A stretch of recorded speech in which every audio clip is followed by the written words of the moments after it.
আফরা ইবনাত খান ইকরার আত্মহত্যার ঘটনায় তার স্বামী অভিনেতা জাহের আলভী ও অভিনেত্রী ইফা তিথির নামে আত্মহত্যা প্ররোচনার মামলা করা হয়েছে। রোববার পল্লবী থানায় এই মামলা করা হয়।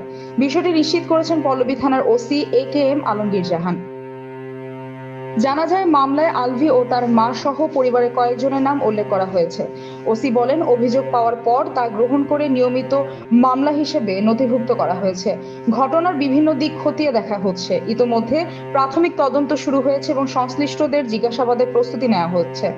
তিনি জানান, আত্মহত্যার প্ররোচনার অভিযোগে মামলা হয়েছে, আসামি পলাতক। দীর্ঘ 15 বছরের দাম্পত্য জীবনে স্বামীর পরকীয়া ও অমানসিক নির্যাতনের অভিযোগ সামনে আসার পর সামাজিক যোগাযোগ মাধ্যমে ইকরার ব্যক্তিগত চ্যাট ফাঁস হয়। এরপর থেকে বিষয়টি ঘিরে দেশ জুড়ে ব্যাপক আলোচনা সমালোচনা তৈরি হয়েছে। 2010 সালের 9 নভেম্বর ভালোবেসে গোপনে বিয়ে করেন আলভী ও ইকরা। তাদের সংসারে এক পুত্র সন্তান রয়েছে। এদিকে পুলিশ সূত্রে জানা গেছে, আত্মহত্যার ঘটনার পেছনে পারিবারিক অশান্তি, মানসিক চাপ বা অন্য কোনো কারণ রয়েছে কিনা তা খতিয়ে দেখা হবে। ময়নাতদন্তের প্রতিবেদন সহ অন্যান্য আলামত বিশ্লেষণ করে পরবর্তী আইনি পদক্ষেপ নেওয়া হবে।